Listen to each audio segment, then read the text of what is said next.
Hello and good evening. Welcome to the week 3 live session of experimental biochemistry. I am Surasree. I am a PMR scholar working in IIT Kharagpur, and let's begin today's live session of week 3 of this course experimental biochemistry. So in the previous two lectures, or in the previous two sessions, we had discussed about the buffers, acids, bases, and the Henderson-Hasselbalch equation. And in the last session we had discussed about the properties of amino acids and the isoelectric point of amino acid, the pi of amino acid, and the titration of the amino acids. And in today's session we will be focusing our discussion on spectroscopy. So the topics that we will cover today are UV visible spectroscopy and fluorescence spectroscopy. So please let me know if I am properly audible.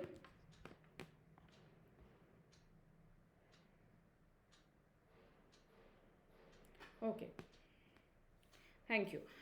So today we will begin our discussion with spectroscopy. And spectroscopy is when the absorption of light is measured as a function of its frequency or wavelength. Then what we get is a spectrum. So we know that the light which is visible to us, that is a very restricted part of this electromagnetic spectrum, or that is a very small part of this electromagnetic spectrum.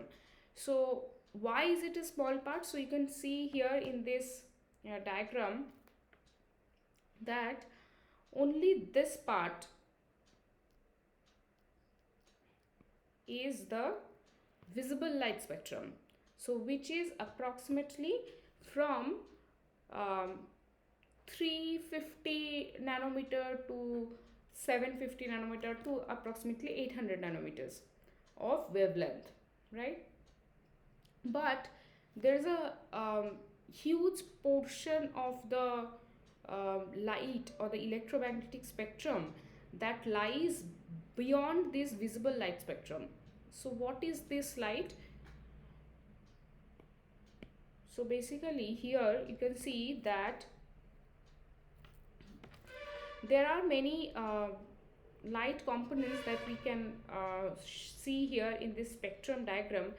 That one is the gamma rays, X-rays, ultraviolet ray, infrared, microwaves, and radio waves. And from this diagram what you can see here is that there is a difference in the wavelength, as well as there is a difference in the frequency, right, of this electromagnetic spectrum. So starting from gamma rays, you can see that it has a very small wavelength. So the wavelength is very small, and as you go beyond gamma rays you can have X-rays, which has higher wavelength than gamma rays. Now coming to ultraviolet rays, which has again higher wavelength than X-rays. Coming to the visible light spectrum, which has higher wavelength than the ultraviolet rays. And so visible light spectrum, I told you, it is approximately from 350 to 800 nanometer. So ultraviolet light, it is approximately in the range of 200 to below 350 nanometers, right? So this is ultraviolet ray. Now beyond the visible light spectrum there is infrared, which is again higher wavelength than the visible light. Now after infrared there is microwaves. So microwaves again has higher wavelength than infrared, and the highest wavelength that we can see here is the radio wave, right? The longest wavelength is that of radio waves. And do you know um, what is the relationship between wavelength and energy, or wavelength and frequency?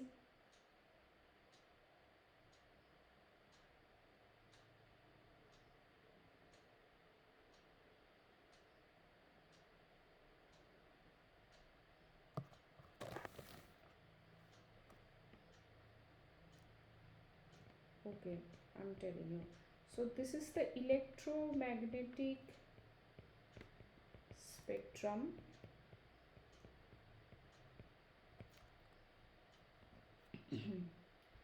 where we have the shortest wavelength of gamma rays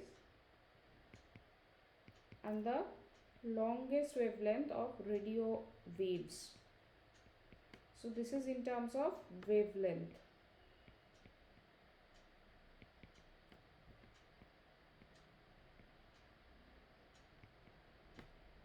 Now the relationship between wavelength and energy is that of E equals to h nu. Okay, so have you come across this equation previously? And nu is the frequency, so which we can write also as h equals to h into E equals to h into c by lambda. So lambda is the wavelength and E equals to energy. So we can see here that energy is inversely proportional to wavelength. Energy is inversely proportional to the wavelength, right? E is inversely proportional to 1 by lambda. So that means you can say that the light which has the shortest wavelength will have the highest energy, and which has the longest wavelength will have the lowest energy or least energy, right? So as the wavelength becomes longer, energy becomes less, right? So it is inversely proportional. And and if you know this, that wavelength is actually inverse of wavelength is actually inverse of frequency. Okay, so or you can write this as c by lambda. C is the speed of light, right? Sorry.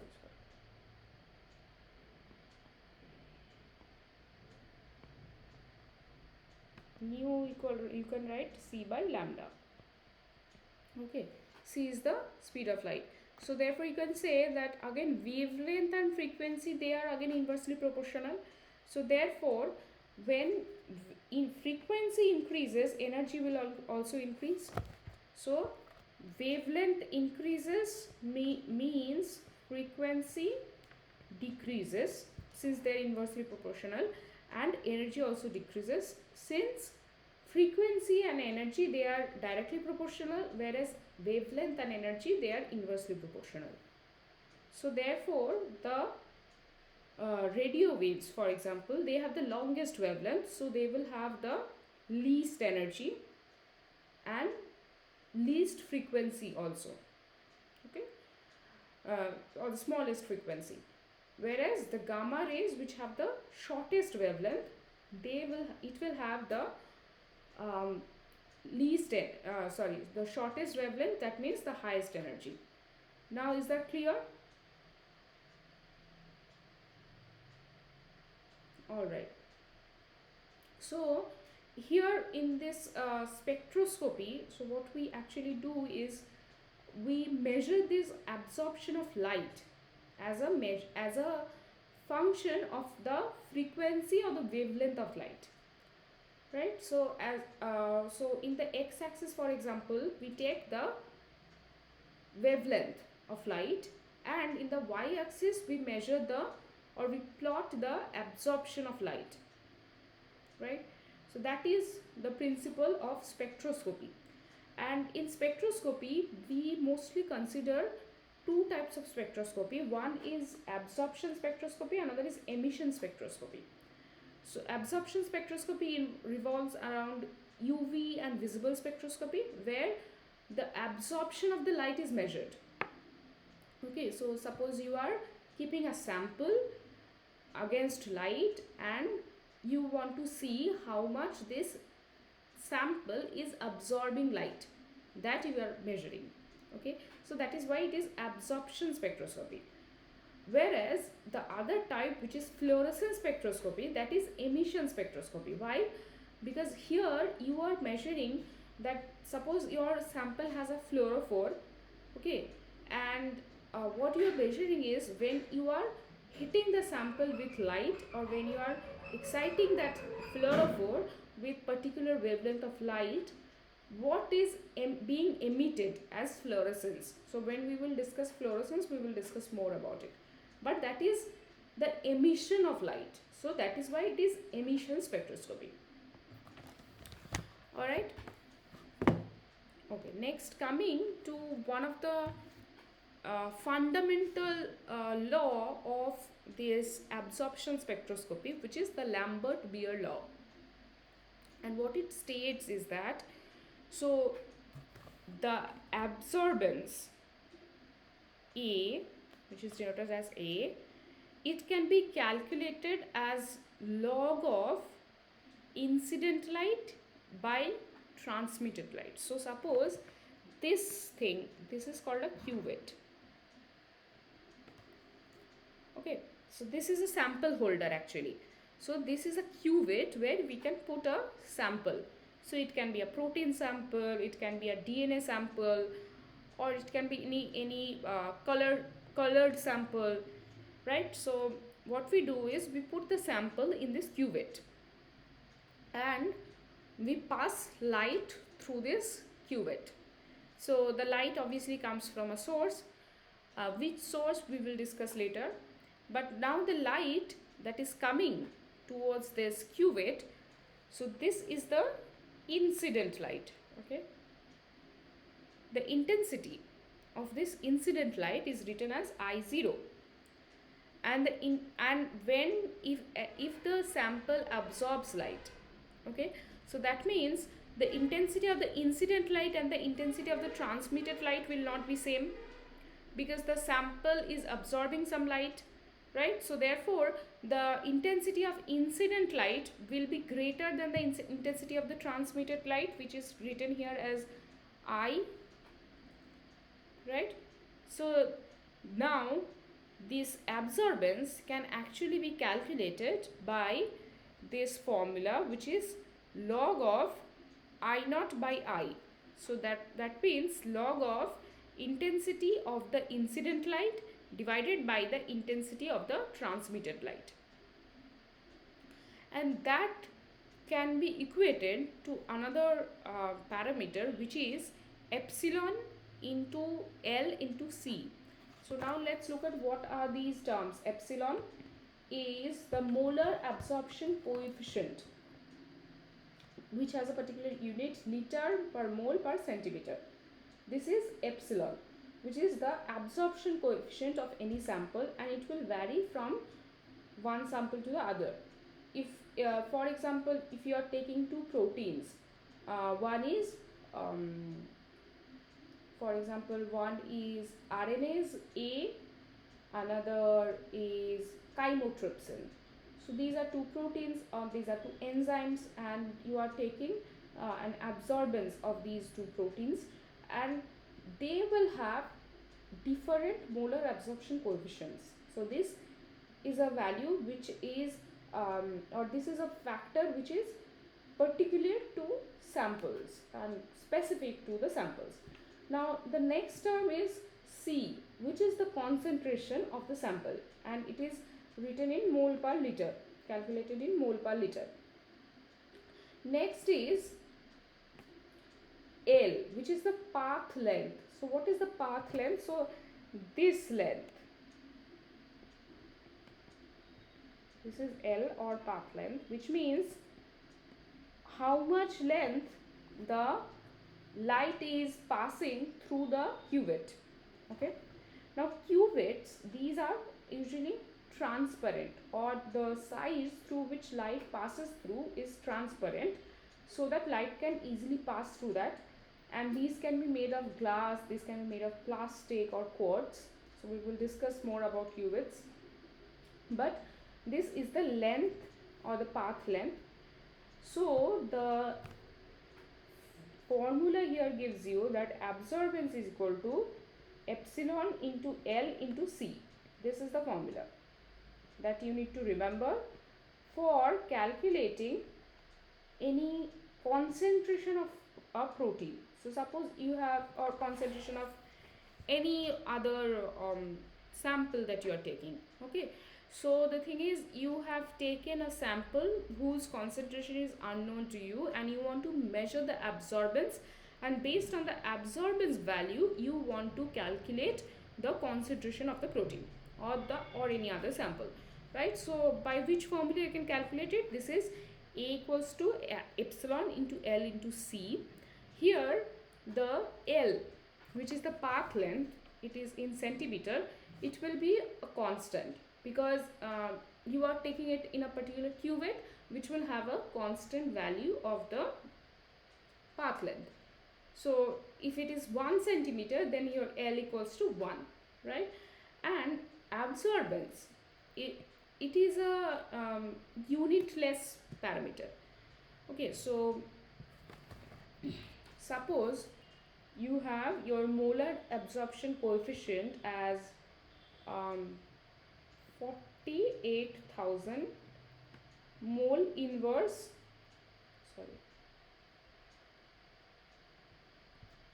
liter mole inverse centimeter inverse.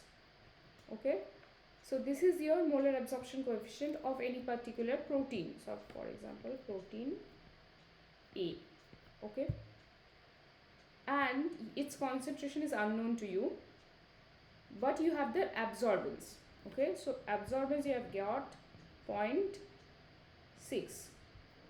So how do you calculate the concentration? You put it in this formula. So 0.6 equal to 48,000 into C, right?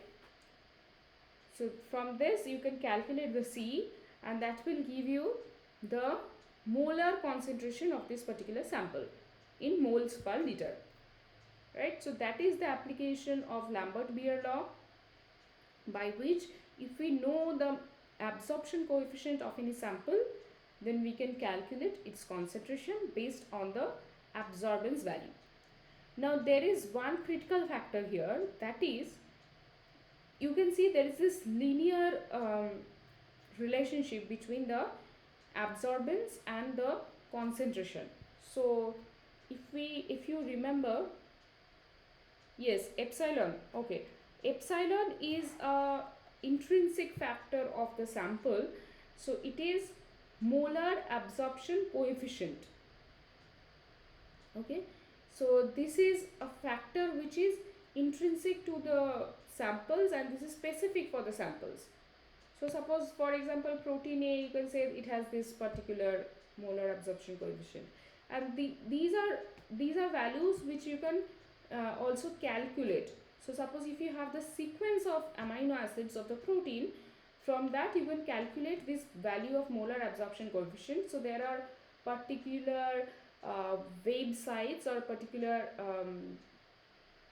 softwares from which you can calculate this value of epsilon for your sample. Okay, so that is the thing. And now again, coming to the point that I was trying to say, that is, remember that this particular equation kind of looks like this: y equals to mx. If we consider L as a constant, because L is a path length which is constant for one particular sample holder, which is one cuvette, right? So here you get A equals to epsilon into C, right?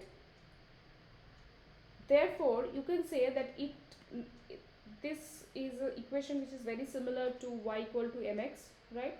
So, therefore, you can predict that there is a linear relationship between y and x, which is absorbance and concentration.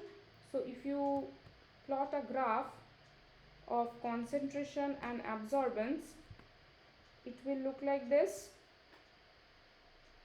right? So with increasing concentration, the absorbance will also increase, right? So therefore, this linear relationship has to be maintained for calculating our concentration from the absorbance. If this linear relationship is disturbed, then we cannot calculate the concentration accurately. So what do I mean by that is that when absorbance value goes beyond 1, then this linear relationship is not fulfilled. So then what happens, this concentration does not increase as per the increase of the absorbance or linearly with the increase of the absorbance. So the concentration value, the absorbance value has to be less than 1,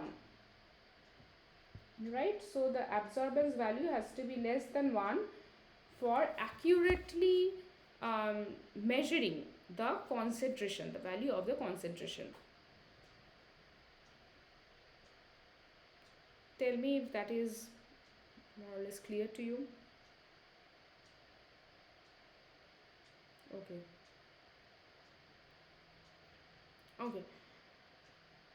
So this is the formula that you need to remember, Lambert Beer law. Okay. Now coming to the instrument by which you can measure this spectrum, or you can measure this absorbance value of any sample. So that is UV spectrophotometer. So this is the instrument where there is a light source from which light is coming through an entrance slit. So there is a very thin slit through which light will come, and then there is a dispersive element which will disperse this light. So usually it is a prism, right? And then light will exit through an exit slit. So this unit is called the monochromator unit. So what it does is that it allows a specific wavelength of light to pass through the sample. Okay. So for example, what we do is when we are taking an absorbance of DNA sample, okay, then what we do, we take the absorbance at 260 nanometer. So it is called A260 because it is the absorbance at 260 nanometer. So what we do is that when we put the sample in the cuvette and we set this program of 260 nanometer, so what happens, this light source is producing light of all wavelengths, right?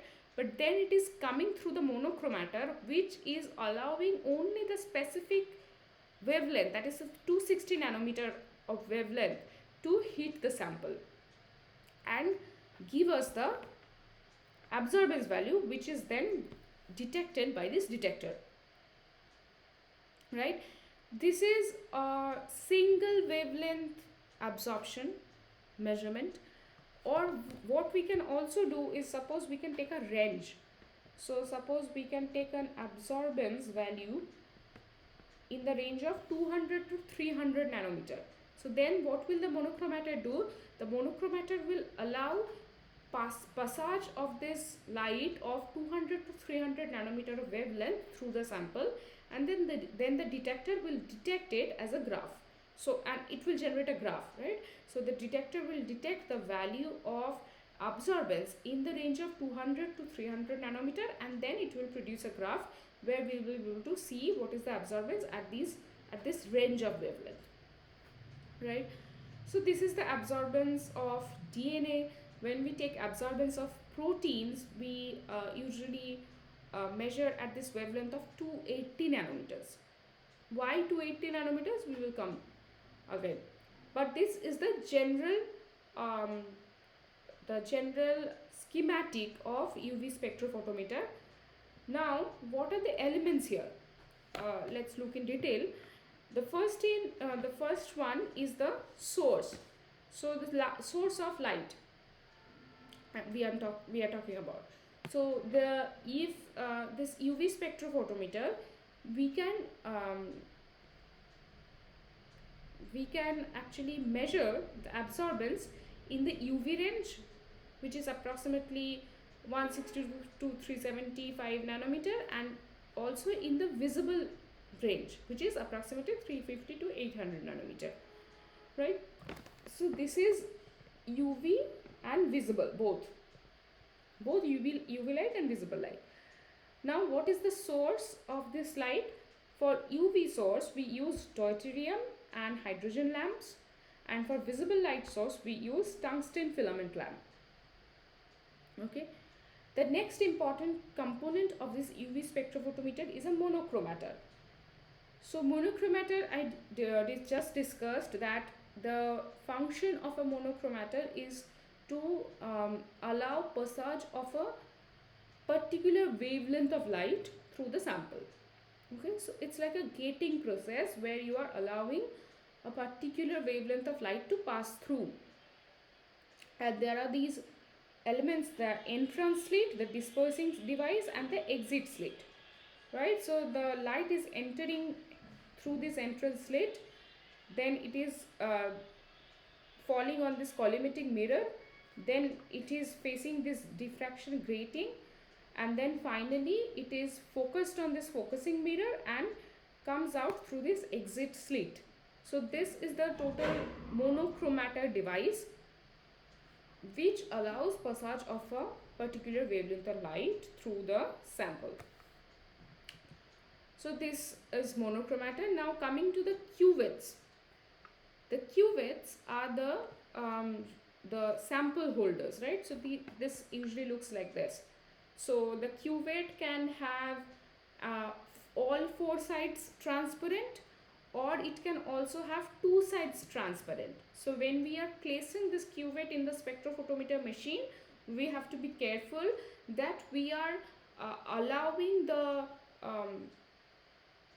we are actually placing the transparent sides through the on the path of the light, right? So if light is passing through in this direction, then we must place the transparent side of the cuvette in this orientation, right? So that light can pass through it, right? And if also some cuvettes can have all four sides transparent, then that is not a problem. But if all four sides are not transparent, then we have to place the transparent slide or transparent side on the path of the light, so that light can pass through it easily, right? So it should be transparent to light. Now we can use glass cuvettes, we can use quartz cuvettes.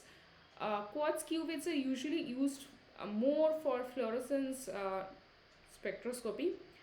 Glass cuvettes can also be used, and the range is also given from 340 to 2000 nanometer, but quartz cuvette has a range more wider than glass cuvette, which is 190 to 2500 nanometer of light.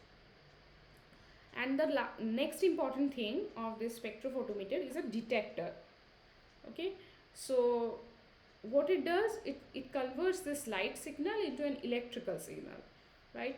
And there can be two types of detector. One is a photomultiplier tube and another is a photodiode. So these are the components of a spectrophotometer, which allows us to measure the absorption of light or absorbance of any sample. Now there can be two types of spectrophotometer. One is a single beam, another is a double beam. Okay, first tell me any doubts so far?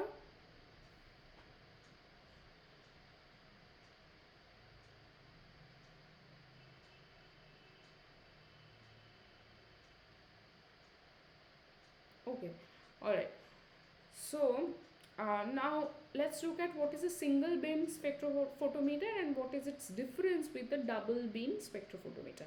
So here this is a diagram that I almost showed you in the previous slide also. That is, the light is coming from this particular light source. Now it is coming through this lens, it is being grated, that means there is a particular wavelength selector or a monochromator, and it is allowing passage of a particular wavelength of light through this sample in the cuvette, right? And this is a single beam, which means that there is only a single beam of light which is passing through this instrument, right, or through this sample. And this light, the intensity of this transmitted light is detected. So from that, which is actually calculated, how much light is absorbed, so the absorbance is calculated and then it is shown on a digital meter, right? That is the composition of a single beam spectrophotometer. But what is a double beam spectrophotometer? Here what the simple difference is that the light beam is actually split into two two channels. So one channel, one source of one light actually hits the reference sample and another actually hits the test sample. So what is this reference and what is this test? First thing is, when you are when you are calculating absorbance of any particular sample, so for example the DNA sample, right? So DNA sample, and what we do is we dilute or we keep any DNA sample or we solubilize DNA usually in plain water. Okay, so the sample DNA is present in water, that is, the water is the solvent here. So if we have to calculate the absorbance of this DNA sample, what we should do is we should take a baseline measurement. What do I mean by baseline measurement? So you have to calculate the absorbance of the solvent in which it is solubilized, in which any sample is solubilized. So for this particular sample in which DNA is present in water, so you have to do this baseline measurement with water, which is called a blank measurement.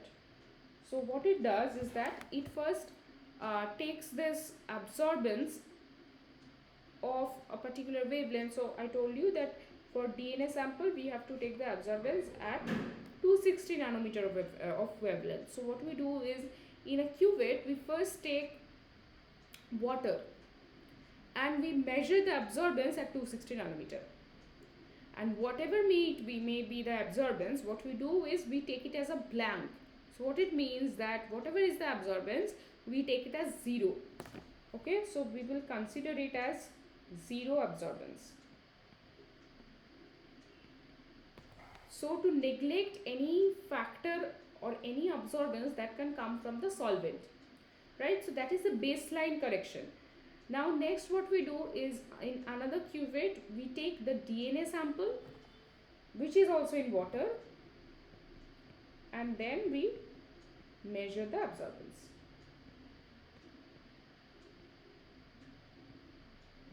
Right? So this is something we do for all samples, be it solubilized in water, be it solubilized in any other solvent. Okay, so for example, if something is solubilized in ether, okay, so what we have to do is we have to take an absorbance of ether first and take it as blank, and then take the absorbance measurement of the sample, okay, and calculate it likewise.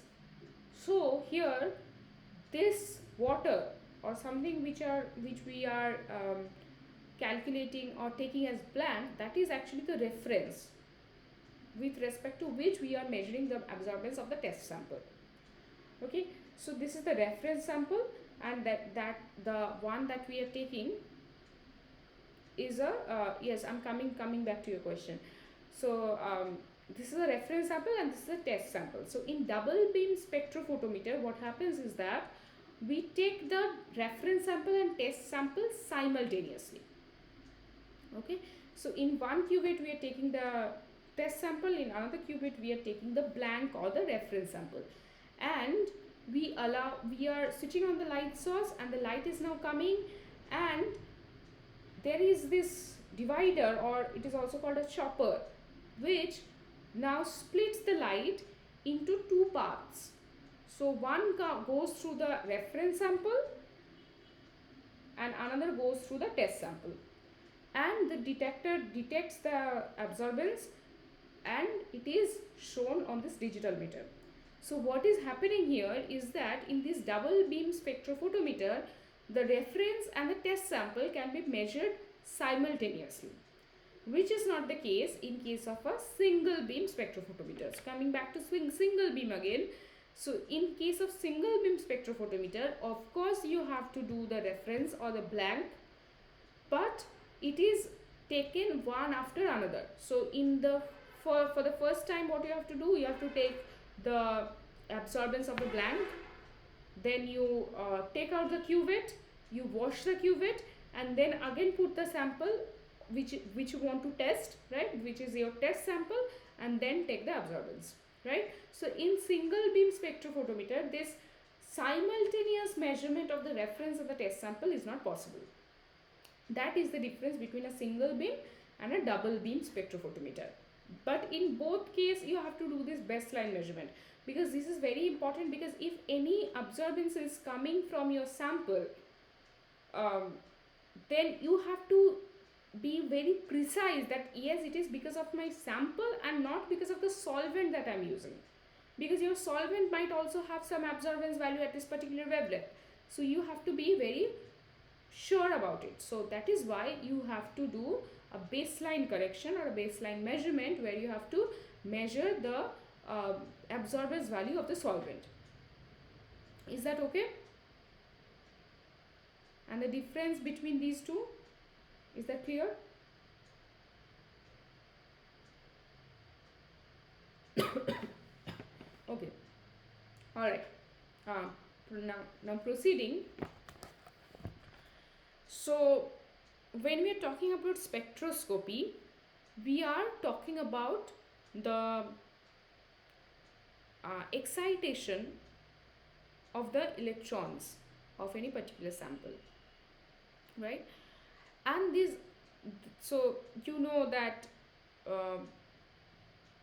electrons have several energy levels, and they exist in several energy levels, right? And so for example, these are the several energy levels that I'm talking about. So they can be bonding or anti-bonding. So bonding is lower energy and anti-bonding is of higher energy.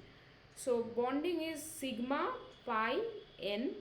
These are bonding energy levels, whereas pi star and sigma star, these are anti-bonding energy levels.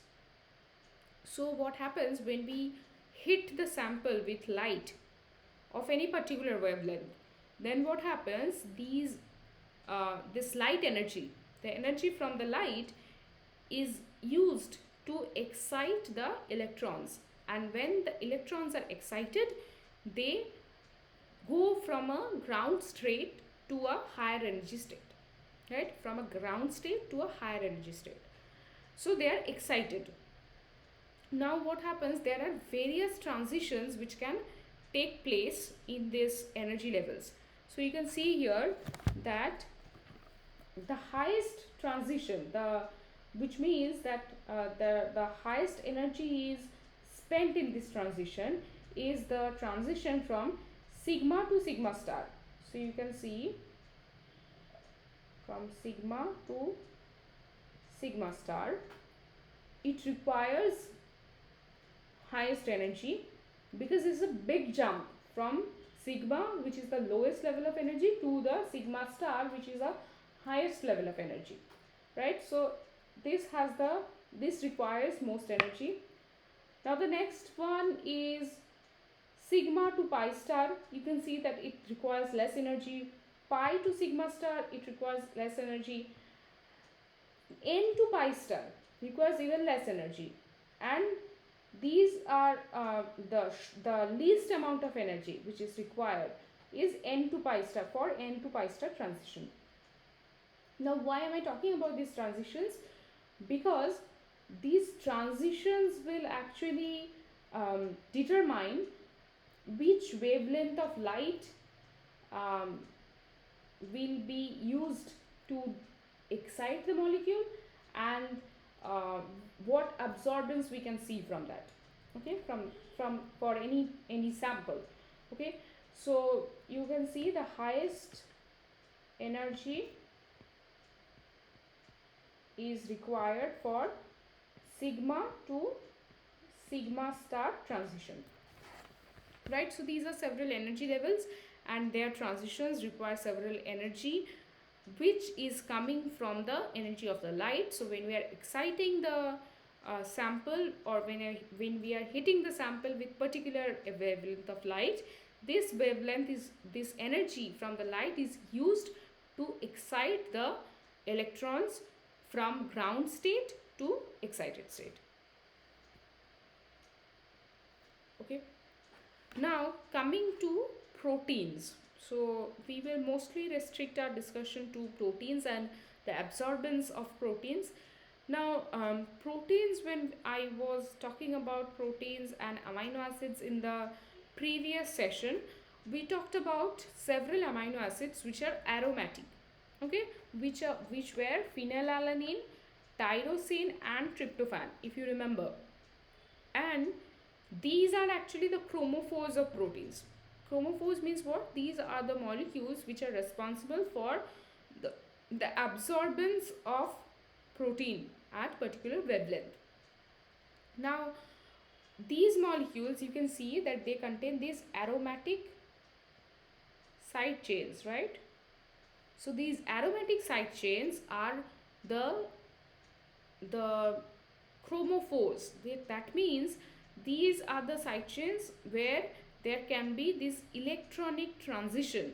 So if we hit the protein, or if we hit this particular amino acid with light, then there are these pi electrons which will be excited in these amino acids, phenylalanine, tyrosine and tryptophan. So if your protein has phenylalanine, tyrosine and tryptophan, then if we hit this protein with a wavelength of light which is around 280 nanometer. Why 280 nanometer? Because the absorption is in the near UV region. You can see that 280 nanometer is in the near UV region, and with maximum absorption around this 280 nanometer. So if we take a scan or spectroscopic scan of the proteins from, for example, 200 to 300 nanometer of the wavelength of light, so what we will see, here we have wavelength and here we have absorption or absorbance, sorry. So what we will see is around 280 nanometer there will be a peak. Okay, so the absorption maximum lies around 280 nanometer. So therefore what we can also do is we can take a single point measurement of absorption. So what we do is that we can hit the protein directly with 280 nanometer of light, only 280 nanometer, and we can also measure the value of the absorbance instead of taking this scan, right? And so because these amino acids, when they are hit, or when they are when the light falls upon these amino acids, their pi electrons are excited and they give this maximum absorption around the value of 280 nanometer of wavelength, which is actually caused by pi to pi star transition. Okay, so this is the pi to pi star transition. So pi electrons from the bonding, they are transferred, or they're excited, they go to the pi star state of antibonding, which is a higher energy state, right?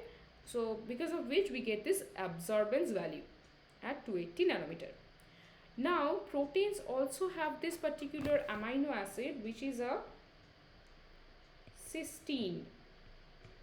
Cysteine I was talking about in the last session. Cysteines are sulfur containing amino acid, and what they can form is they can form a disulfide linkage. This disulfide linkage is also a chromophore, and it shows absorbance at, sorry,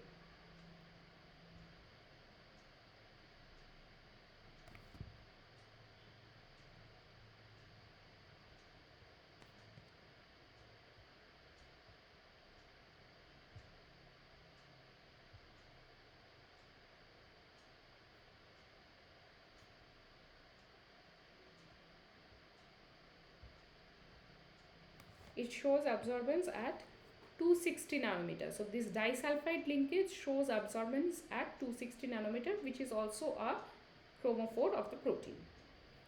Is it clear? The amino acids which are responsible for this absorbance.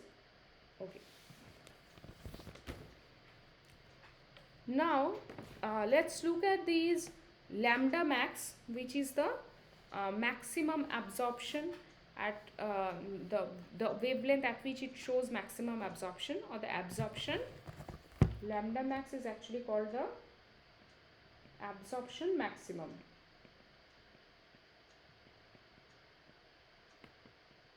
Okay, and also the epsilon values at this lambda max or absorption maxima. Epsilon means the molar absorption coefficient, right?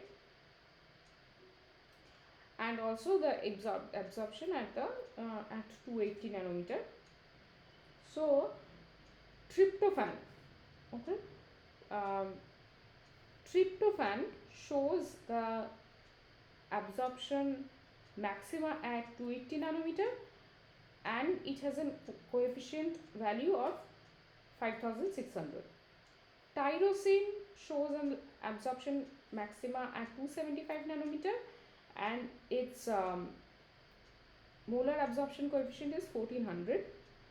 Phenylalanine has an absorption maxima at 258 nanometer and an epsilon value of 200.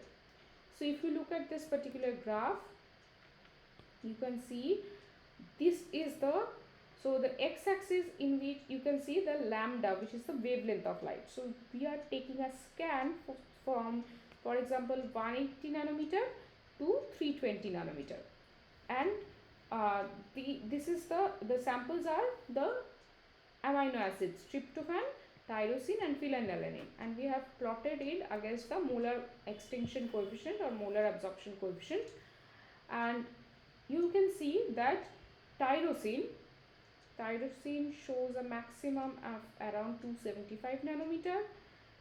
Tryptophan has a maxima at 280 nanometer, and phenylalanine has a maxima at around 258 nanometer. Okay, is that clear?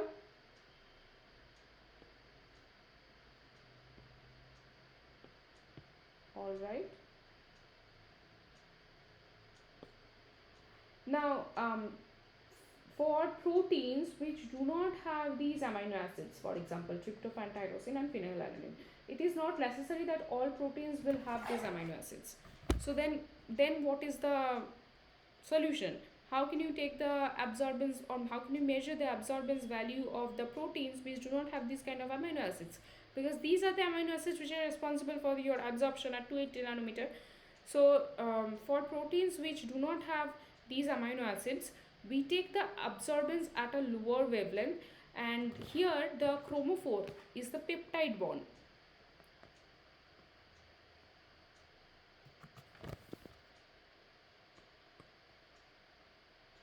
Here the chromophore is the peptide bond. So it absorbs in the far UV region, and it has a strong absorption band near 190 nanometer, which is caused by the pi pi star transition, and a weak absorption band around 220 nanometer, which is caused by N to pi star transition. Okay, so the peptide bond, it can be it shows absorption at near 190 nanometer and near 220 nanometer. So this is for proteins where we don't have the these particular amino acids, tryptophan, tyrosine and phenylalanine. Also remember another thing, that is oxygen also absorbs very strongly in 190 nanometer. So what we do is we take the absorbance of peptide bond at 205 nanometer of wavelength, where the absorption coefficient, the molar absorption coefficient is half of that of the 190 nanometer, but this is also convenient to measure because this does not overlap with the absorbance of the oxygen, right? So this is the absorbance from the peptide bond. So these are the chromophores of proteins, and with this we will end our discussion on the absorbance spectroscopy or absorption spectroscopy, UV visible spectroscopy, and next we will proceed to the fluorescence spectroscopy. So if you have any doubt, please tell me in this part, UV visible spectroscopy.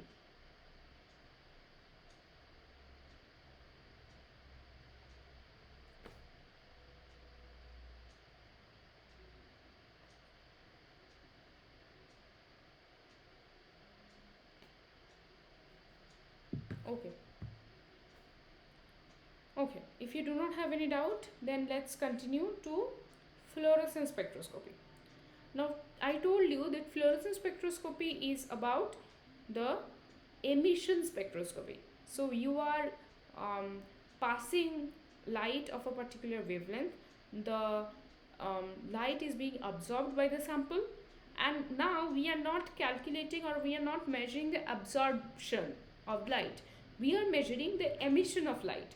So this diagram is known as Jablonski diagram, and what it actually shows us that when electrons, so this is the ground state.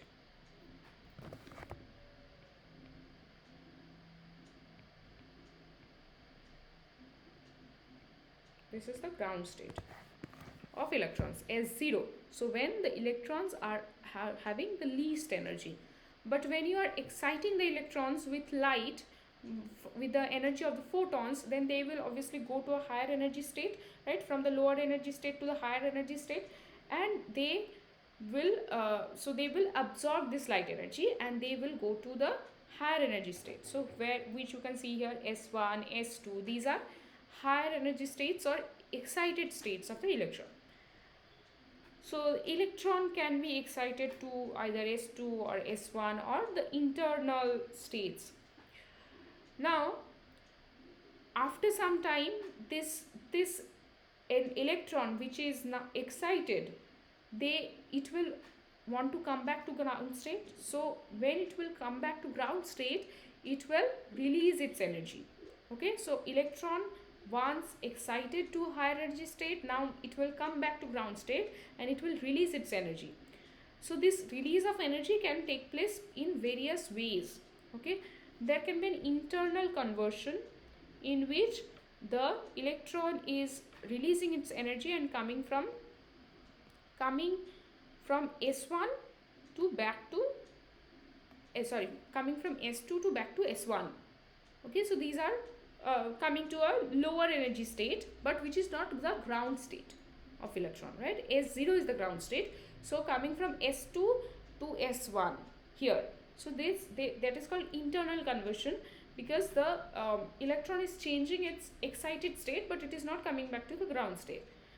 Now, there can be also vibrational relaxation, which means that there can be release in energy which is actually allowing the electron to come from here to here. Okay, so it is in the S1 state only, but within the S1 it is coming to the lowest energy state of the S1. Okay, that is called vibrational relaxation. Now these are the non-radiative processes, or There can also be there can also be release of energy as heat. Okay, so these are several processes by which the electron can release its energy. There is another process which is called fluorescence, where the electron emits this energy, emits this extra energy and comes back to the ground state. So what happens? So here you can see that when the electron is at S1 and it is coming back to its ground state, and here what happens is that the electron is now releasing energy as light, okay, which is called fluorescence. And not only light, but remember that it is releasing energy in the form of light of longer wavelength. Okay, so suppose the electron was excited with 280 nanometer of wavelength, and so this is excitation, and when it is emitting light, it is emitting in at 320 nanometer of wavelength. Okay, so this can be excitation maximum and emission maximum. So the difference between these processes like the internal conversion and vibrational relaxation is that this is also a release of energy, but not in the form of light. Okay, but fluorescence is a release of energy in the form of light. Okay, and also remember always that the absorption occurs at lesser wavelength than emission. Okay, which is actually denoted by this Stokes shift. So what is shown here is that you can see that this absorption maximum of the sample, which is a fluorophore, it's called a fluorophore, which can exhibit this emission of light as fluorescence. Okay, so you can see that this absorption maxima light lies at around 520 nanometer for say, but when it is emitting light, the emission maxima or the emission actually is shown in red color, the emission spectrum, right? And if you track the emission maximum, you can see that this emission maximum is occurring at around 560 nanometer. Okay, so there's a shift of wavelength. So emission is always occurring at higher wavelength, which means lesser energy, right? So from which you can say that obviously it is releasing energy, that is why the emission is occurring at lesser energy or higher wavelength, right? This is also called red shift, because there's a shift towards higher wavelength or lesser energy. Okay, so this is fluorescence, and this is actually this transition of energy and the emission of release of energy is very well described by this Jablonski diagram. Now you have also understood the Stokes shift, which denotes that the emission is occurring at a higher wavelength than the absorption. Now there is another important term associated with fluorescence, which is quantum yield, which means it is a ratio of number of photons emitted to number of photons absorbed.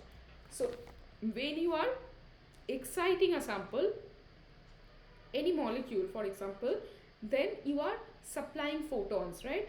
So the number of photons it is absorbing and the number of photons it is emitting obviously will not be the same, because there will be energy release in between. Before it can show fluorescence, it will also release energy in other ways like internal conversion or vibrational relaxation, right?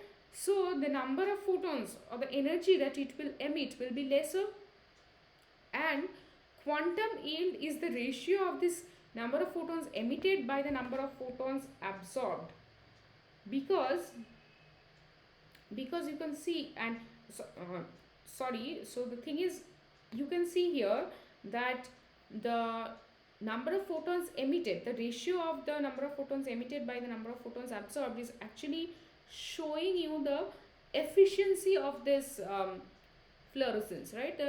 Or the intensity of the fluorescence, right? So quantum yield is also specific to samples, and not all samples will have the same quantum yield.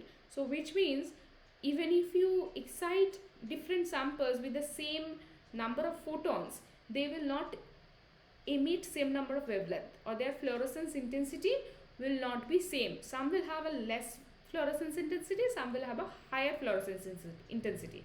And quantum yield means that higher quantum yield means higher fluorescence intensity, right?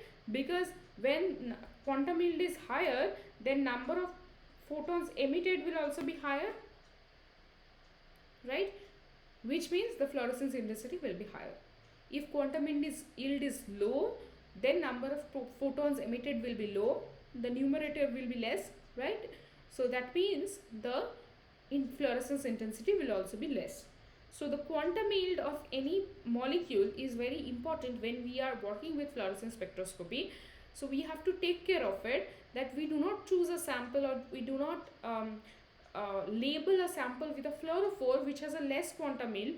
Then therefore what will happen, our sample will not be able to fluoresce properly, or we will not be able to detect its fluorescence intensity accurately, right? So these are the terms that you need to remember: Stokes shift and quantum yield, when we are talking about fluorescence spectroscopy.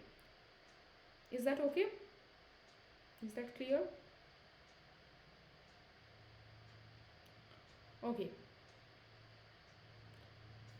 Okay, now coming to the instrument which can measure fluorescence emission. This is called a fluorimeter or a spectrophotometer. So a fluorimeter has a very similar setup as the UV visible spectroscopy or UV visible spectrophotometer, where you have a source of light, you have a monochromator, and you are passing the light through the sample. But here, remember, the detection will occur at a 90-degree angle. So the light source can be xenon arc lamp, mercury lamp, or tungsten halogen lamp in case of a fluorimeter. So you have a monochromator which will allow passage of a particular wavelength of light. But this detector here, remember, this is the difference with UV visible spectrophotometer and fluorimeter, that the detector will be at 90-degree angle, so as to we can prevent the intensity of the transmitted or the reflected light. Okay, now from the sample cell, the light, the emitted light, so you are hitting the sample cell with a particular wavelength of light, and if the sample has a fluorophore, then it will absorb the light, go to the higher energy state, and then when coming back to the ground state, it will release energy as light, which is fluorescence, right? So now this fluorescence, the emission light, the emission now comes through this emission monochromator, right? And then it is finally detected by the detector, which is at 90-degree angle, and this signal is amplified and finally recorded. Okay, so even if the setup of a fluorimeter looks very similar to UV visible spectrophotometer, but the difference lies in the detection angle. So it is in the 90-degree angle. Now there is another important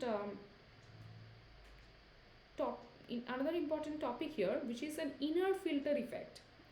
So what is that? So because if you have a sample which is very dense, for example, okay, which has a higher concentration, then what will happen?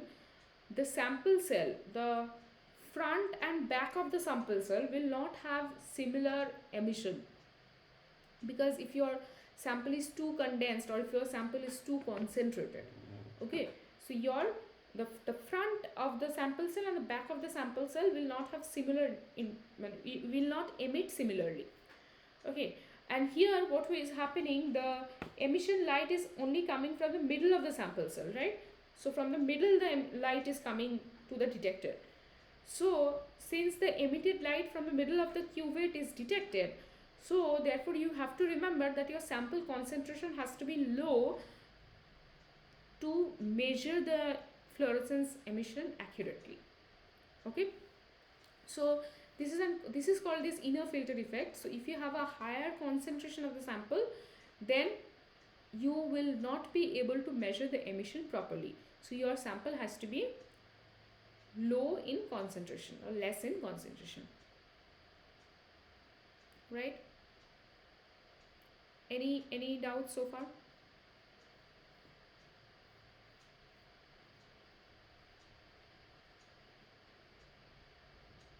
So these few terms you need to remember. What is the light source? What kind of light we are using for UV? What kind of light you are using for visible? What kind of light you are using for fluorescence spectroscopy? And what is a monochromator? There is an excitation monochromator and emission monochromator in the fluorimeter, because here you are concerned about the emission spectroscopy, right? Now the detector is placed at a 90-degree angle from the sample cell, and to avoid this inner filter effect, you have to have a less concentration of the sample. Now if you're okay with this, let's talk about the fluorophores. So in UV visible spectroscopy, we are talking about the chromophores, right? The molecules which have a pi cloud which can absorb light, right? Now fluorophores are also typically aromatic groups or plain or cyclic molecules with several pi bonds. Okay, and fluorophores are the molecules which can absorb light and then it can emit light as fluorescence when it comes to the ground state, comes back to the ground state of energy. Now there are several synthetically available fluorophores. There are also intrinsic fluorophores. So proteins, they have 3 intrinsic fluorophores, which are these 3 amino acids again: tryptophan, tyrosine and phenylalanine. So since they have aromatic groups, so they act as fluorophores. So I already talked about their excitation maxima.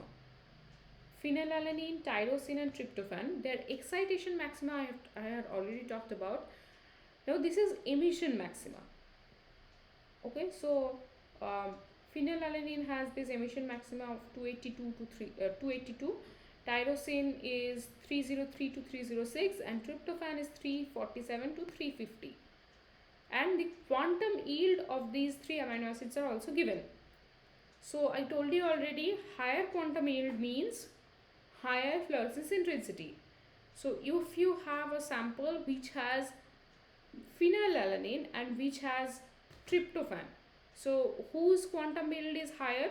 Tryptophan has a highest quantum yield among these 3 amino acids, whereas phenylalanine has the lowest quantum yield among these 3 amino acids, right?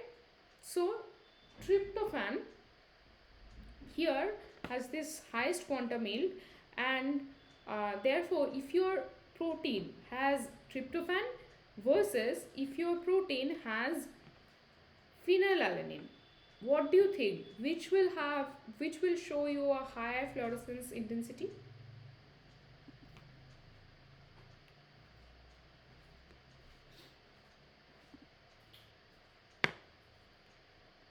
Based on the quantum yield, can you predict which will show higher fluorescence intensity?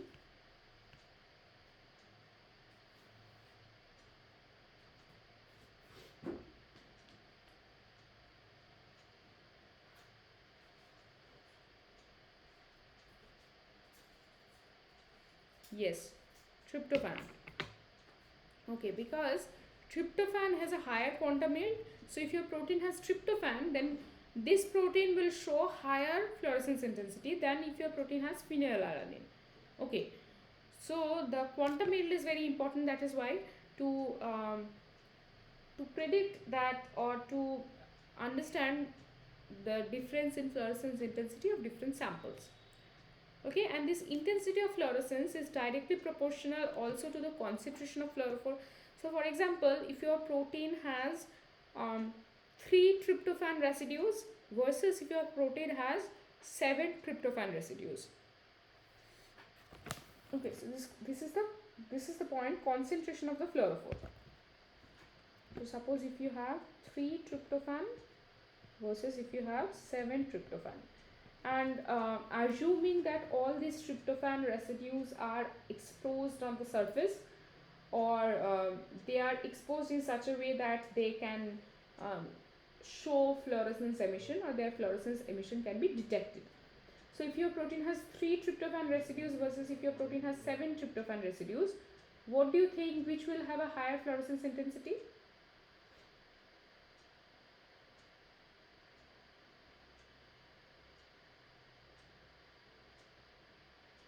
7.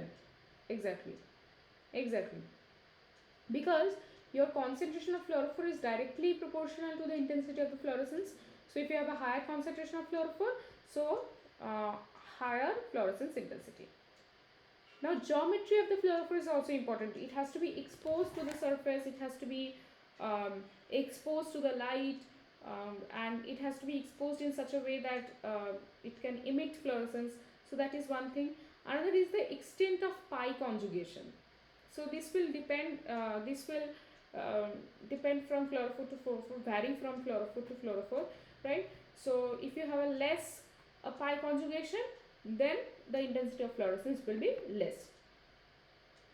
So these are the amino acids which are intrinsic to the proteins and important for the fluorescence emission of the proteins, right? And there can also be synthetic fluorophores. So for example, what we do when we are suppose when we want to visualize a protein inside the cell under fluorescence microscope. So what is a fluorescence microscope?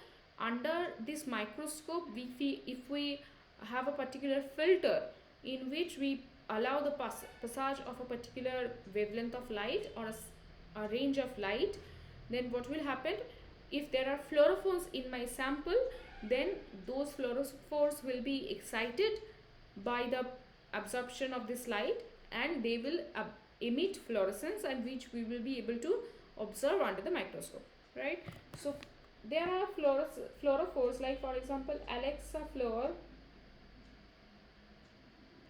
This is a fluorophore which is a synthetic fluorophore, which we can do is we can tag with our proteins, we can tag with our enzymes, we can tag with our antibodies, and then we can visualize them under microscope. So the Alexa fluor fluorophores, they have several wavelengths like 488, 594. What are these? So these are the absorption maxima of these fluorophores. So Alexa fluor 488 is shows maximum absorption at 488 nanometer. Okay, and Alexa for 594 shows maximum absorption at 594 nanometer, like that. Okay, so there are these synthetic fluorophores as well, which we can tag with our samples, and then we can visualize our samples in a fluorimeter or in a fluorescence microscope as well. Okay, and remember that when we are taking fluorescence spectra, or when we are absorbing when we are measuring fluorescence emission, then what we do is that we take a scan of wavelength which is approximately 10 to 15 nanometer higher than the absorption maxima. So suppose if your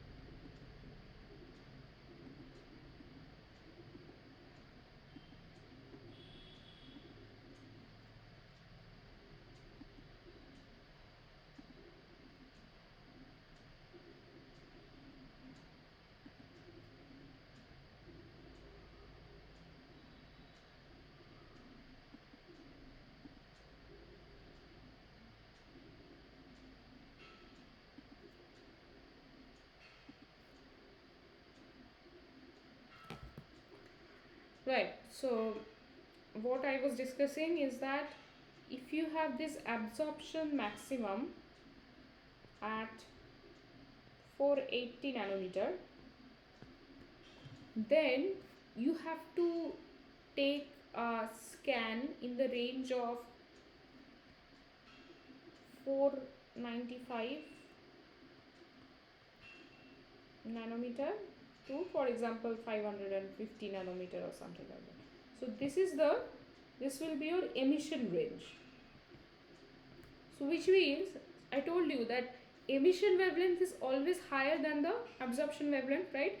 So if you are taking an emission scan, you have to take it at least 10 to 15 nanometer, 10 to 15 nanometer higher than the absorption maximum, so that you don't consider the absorption value as the emission value, right? So we will always have to take the emission scan at a high 10 to 15 nanometer higher wavelength than the absorption maximum. That is for emission, because fluorescence emission occurs at a longer wavelength. Okay, is that clear? Alright. Now we have come to the last portion of today's discussion almost. So this is the fluorescence spectra of the amino acids.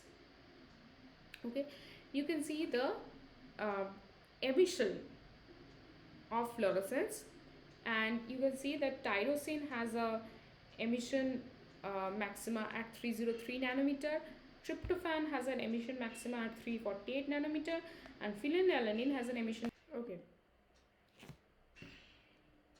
so I'm properly audible now? Okay. All right. So what I was discussing is that, so when we have this emission spectra of, for example, these are the emission spectra of single amino acids. Okay, we can also take an emission spectrum of a protein, right? So which have these amino acids, right? So for example, if we have an enzyme, for example RNase A, okay, and RNase A has this particular amino acid which is tryptophan, right? So if it has tryptophan, then when we excite this particular protein, and it will show fluorescence because of this amino acid tryptophan, right? So then we will be able to observe its fluorescence emission spectrum because of the presence of this particular amino acid, right? And what is the application of this fluorescence spectroscopy? So we can monitor the conformational changes of proteins using this fluorescence spectroscopy. So suppose if you have a tryptophan residue which is exposed to the surface, this is in a wild type protein, or this is a normal condition of the protein, but suppose there is a conformational change of the protein, it might be due to catalysis, the enzymatic activity, or it might be due to degradation of the protein. Then what might happen is tryptophan might be hidden inside the 3D structure of the protein, right? So if you have the tryptophan hidden, then of course its fluorescence emission will not be detected, it cannot be detected, right? So from which we can monitor the conformational, if the protein is having any conformational change. We can also monitor the effect of solvent, pH and temperature on the protein structure. So solvent, pH, these are known to change the structure of the protein, and if there is a change in the structure of the protein, then we might be able to observe this change by fluorescence emission spectrum, right? And we can also study ligand binding to proteins. So suppose we have a very small ligand, so this ligand can be a drug, this ligand can be any other molecule, and suppose we label the ligand with a fluorophore, and then what will happen if this ligand binds to the protein, then suppose this is the protein. Okay, the ligand which has a fluorophore here. Okay, now if the ligand binds to the protein in the active site of the protein, then this fluorophore will be hidden inside the protein structure, and then the fluorophore will not be able to emit, right? So if the protein does not bind the ligand, then we will have a fluorescence emission. If the protein binds to the ligand, then we will not have a fluorescence emission, right? So by which we can study this ligand binding to the proteins. So there are these are several applications by which we can like in which we can use this fluorescence spectroscopy. Is that okay?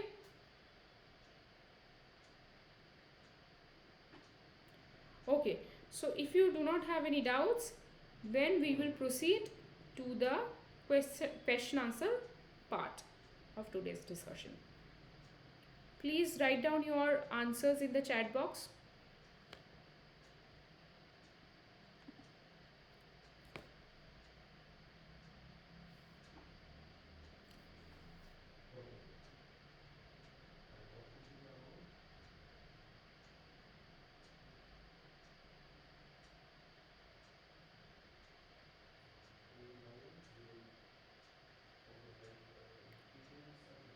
Um, I'm asking both of you to look into it once more. Look into your answers. Okay, let's go back to that slide where we had this spectrum. Which one has the longest wavelength?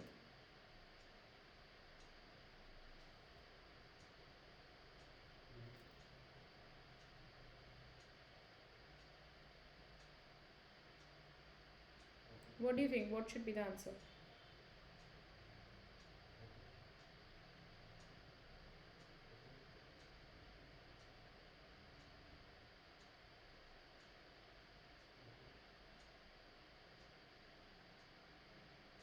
Yes, radio waves. Okay.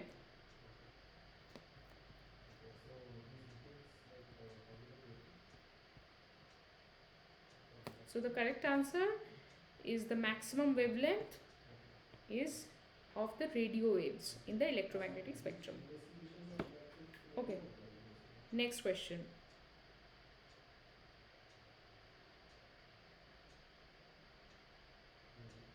The energy of radiation varies proportionally with which of the following?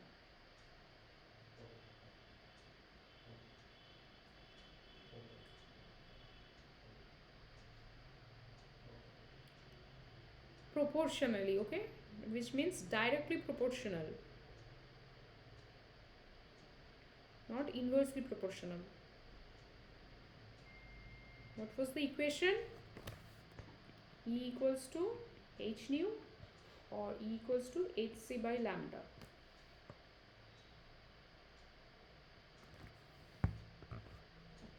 So what is the relation between E and lambda and nu?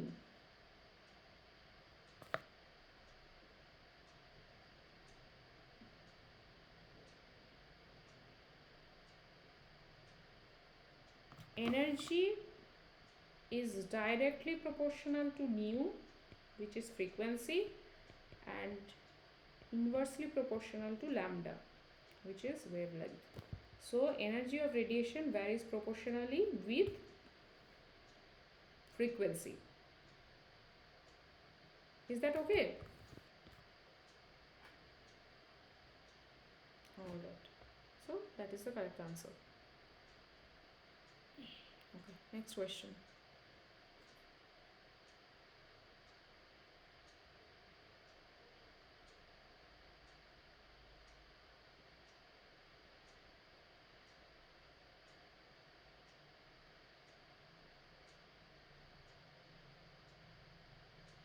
So to excite the electrons, what is the type of energy that we usually use?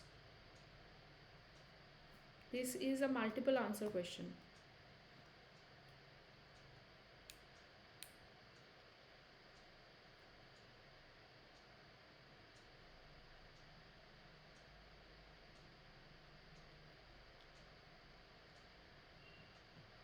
Okay. one of your option is correct, but the other one is wrong. So yes, UV is a correct answer, but there is another option also, which is, so write it, you may write it down, that microwave radiation is used for molecular rotation. Infrared is used for molecular vibration, and UV and X-ray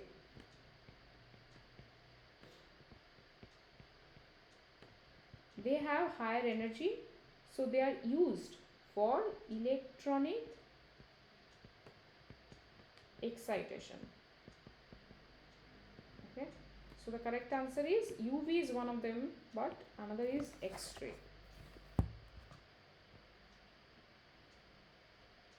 Okay,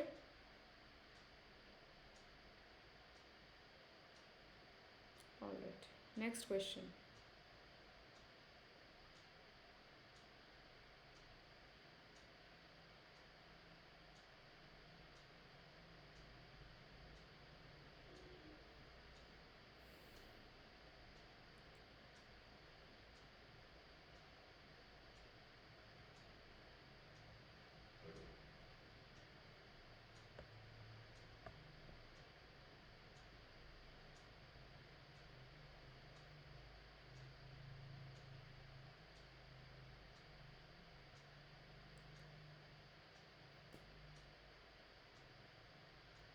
Which is the wavelength for UV?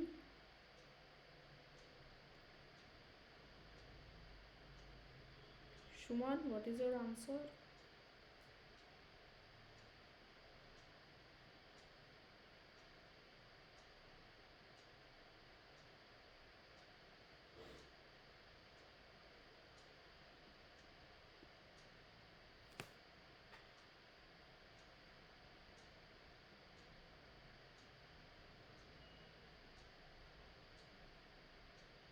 Okay, so this is the correct answer, B. Okay, that is the UV range, and so this 700 to 1000 nanometer is the IR or infrared region. 380 to 700 nanometer is the visible region, and 0.01 to 10 nanometer is the X-ray region of the electromagnetic spectrum, and the 200 400 nanometer is the UV region. Okay, next question.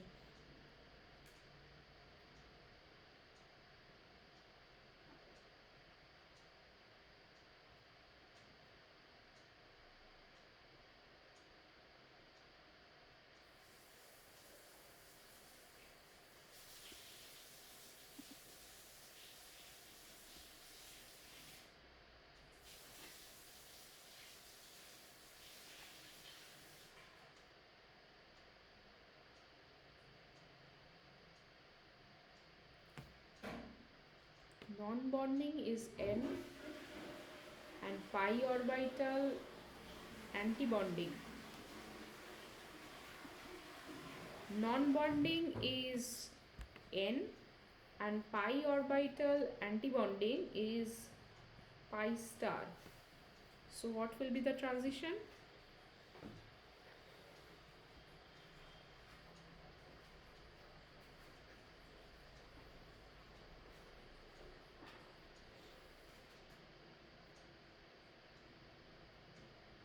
N to pi star transition. Yes, C is the correct answer. Okay, it is N to pi star transition. Okay, next there is a problem sum, where you have to use the, I'm giving you this hint, where you have to use the Lambert Beer law.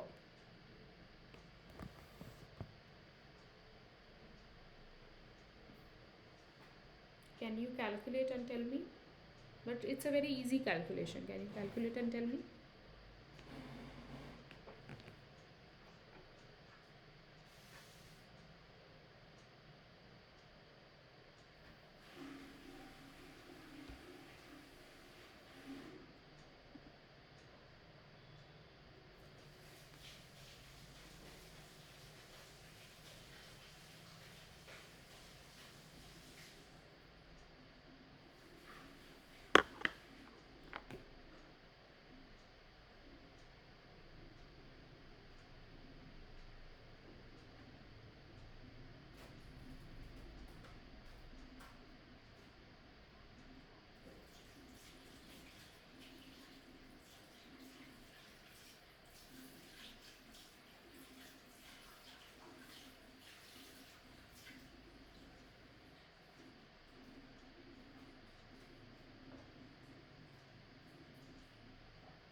Okay. Let's solve this problem. Let's solve this problem.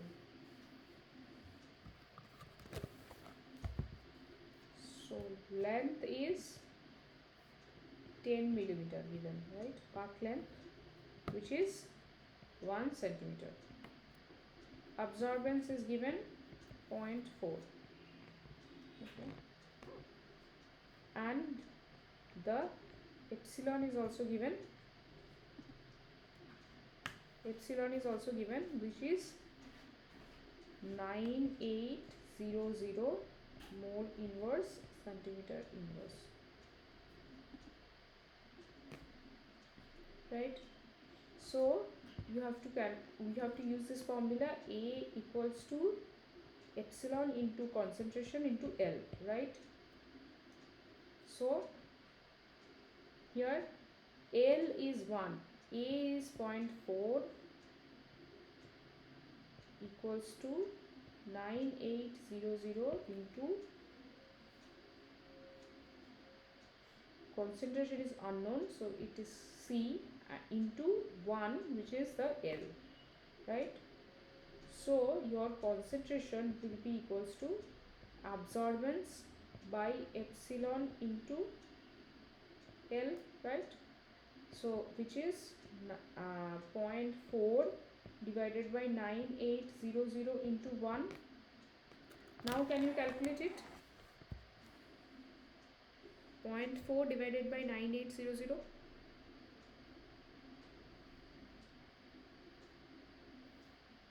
And here see the unit. Everything is given in micromolar, right? So micromolar is what? Micromolar is 10 to the power minus 6 molar, right? So can you tell me what will be the answer now?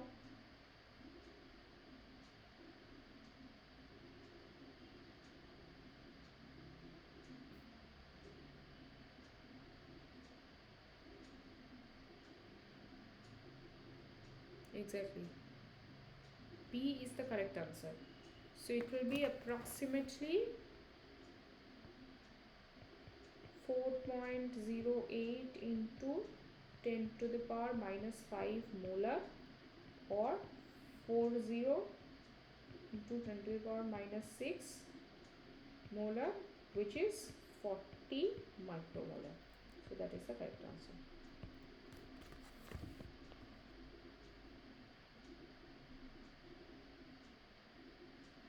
Okay, so C is what we have to determine, right?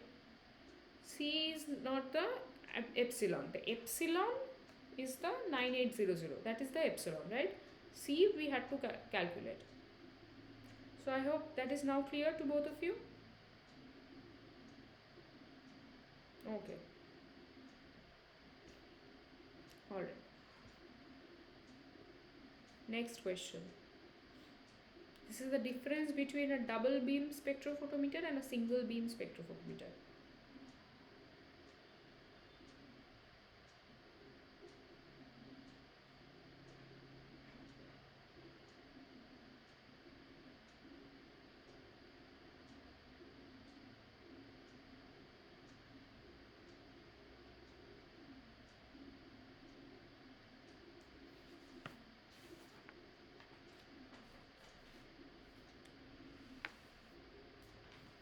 And it is a multiple answer question. So the options that you have given, A, that is correct. But there is another option. Yes, C. Right. Right. So that is the correct answer, A and C. So in a double beam spectrophotometer, you can measure the sample and reference simultaneously, and there is a divider which splits the light into two parts. Next question. So this is a question about the baseline correction, the blank measurement that I was talking about. Read the question carefully and then answer.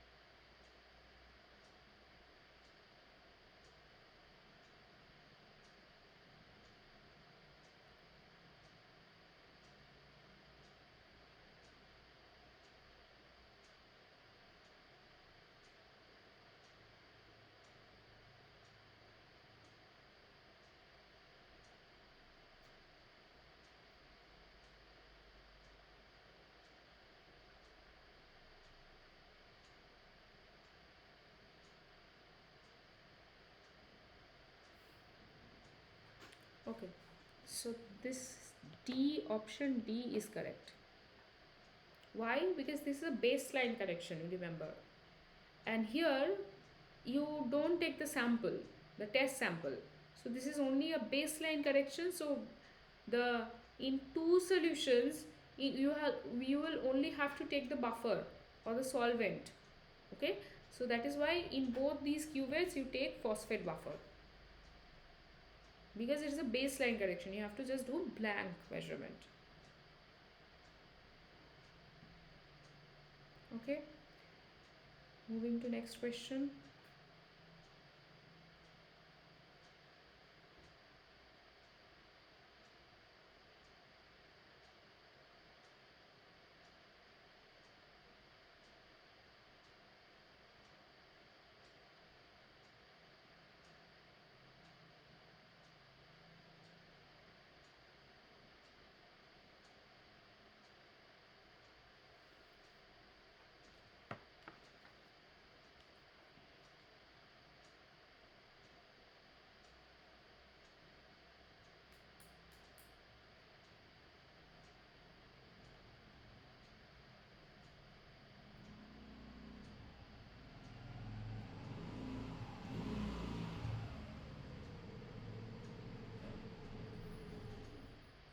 So here this term says frost.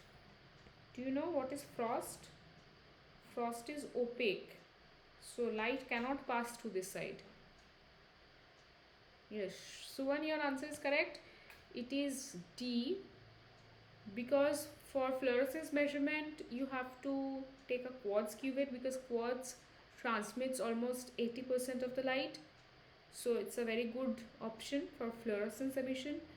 And also, since fluorescence emission, so what happens in a fluorescence emission is that if you have a cuvette, the light comes through in this direction, but the light is detected in this 90-degree angle, right? So if you do not have all four sides transparent, then light will not be able to emit. Okay, it will be absorbed, but it will not be able to emit.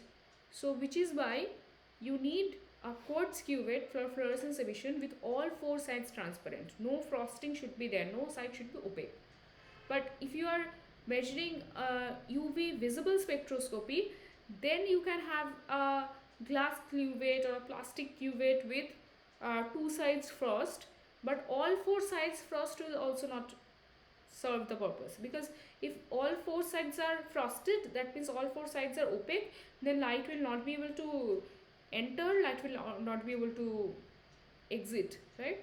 So therefore you need a quartz cuvette for fluorescence emission where all four sides are transparent. Correct answer is D. Okay, next question.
A is not correct.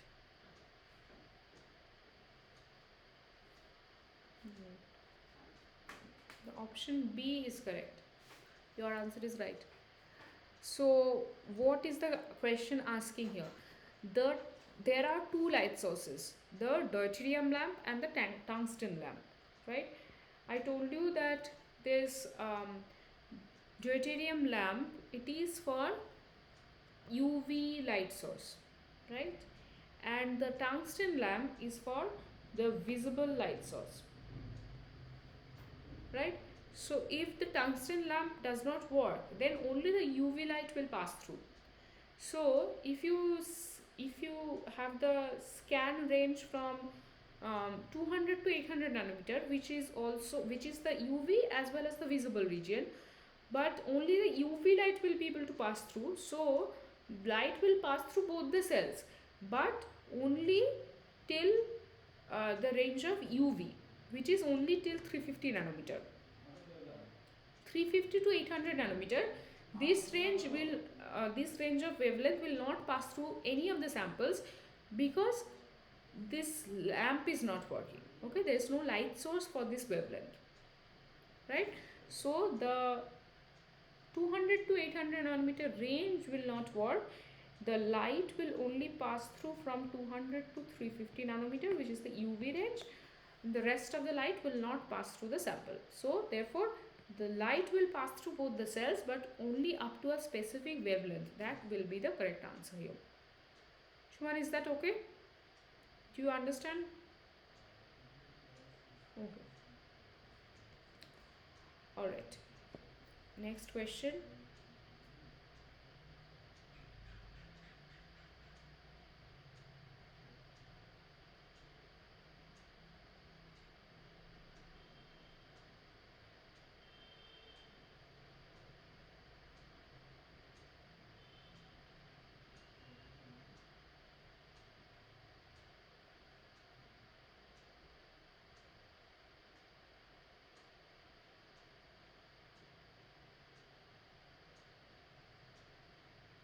Okay, both of your answers are not correct. Tyrosine, tryptophan, phenylalanine, they absorb in the UV region, which is the 280 nanometer, because of their chromophoric moiety, which is the aromatic groups. right? I discussed about these chromophores, the aromatic groups. And Shuman, what you said, both peptide bond and chromophoric moiety. No, the peptide bond is the measurement of the peptide bond we can take from 190 nanometer and 220 nanometer, right? Not at 280 nanometer. So at 280 nanometer, only these aromatic groups, which are the chromophoric moiety of the amino acids, will only um, absorb in this region. Sorry, will only absorb in this region. So therefore, the correct answer is the chromophoric moiety. Is that correct? Okay. Okay. Okay. Next question.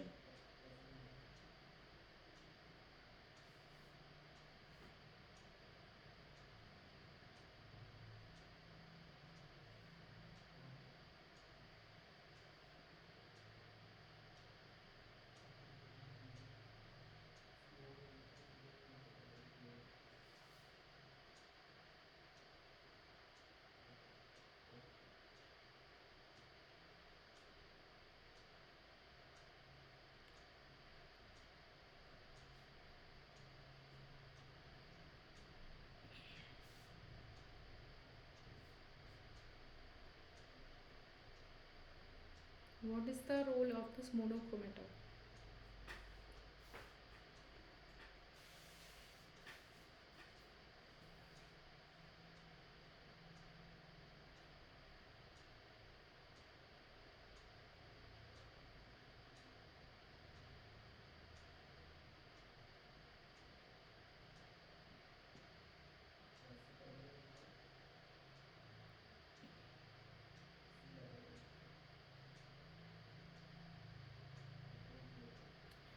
Yes, the correct answer is C.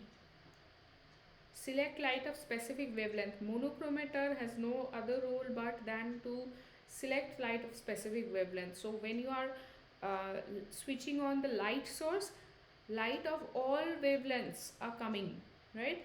But a monochromator will select through this diffraction grating, it will select only a specific wavelength to pass through the sample. That is the correct answer. Next question.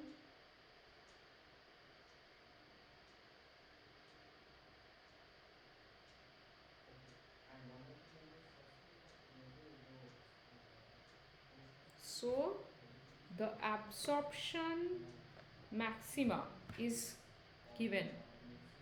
What should be the range of emission? The emission should start from which wavelength? The absorption maxima is given. The emission should start from which wavelength?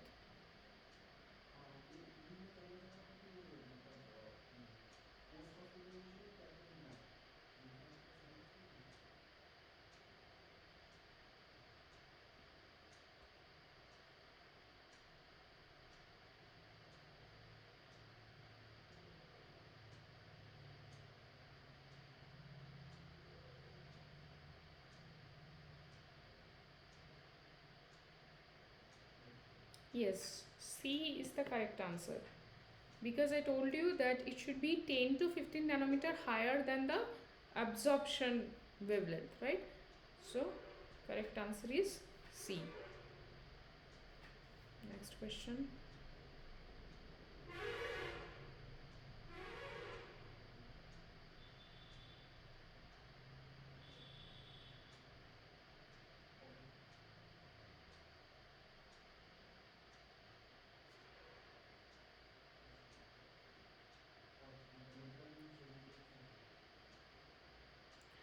So this particular protein, lysozyme, is having all the amino acids, phenylalanine, tryptophan and tyrosine.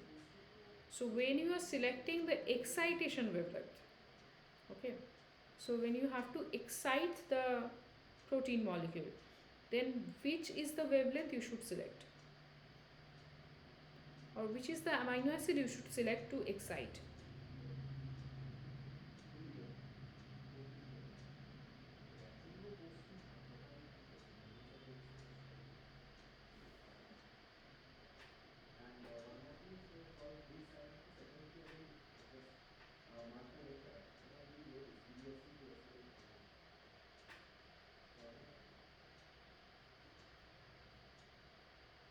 Yes.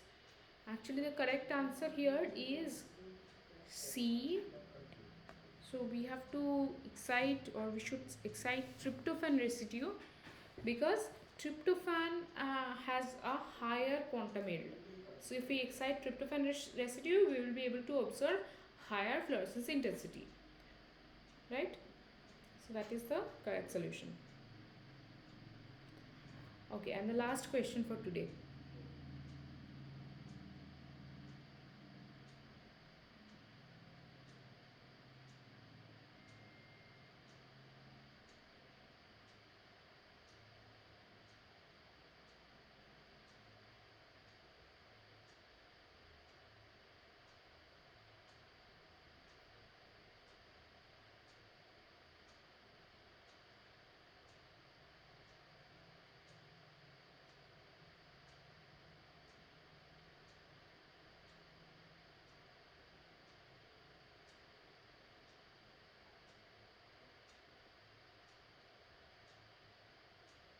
Yes, the correct answer is D. The protein concentration should be kept low so that we do not have this inner filter effect. Okay, so that's all for today. Thank you so much for joining. Next Tuesday, we will have the next session on the week 4 content of this course, and you can find all of these lectures recorded in this particular YouTube channel. Here is this link given, and if you have any doubts, you can ask me in the next session, or you can also post in the discussion forum of the course. Thank you all so much for joining. We will meet again in the next week.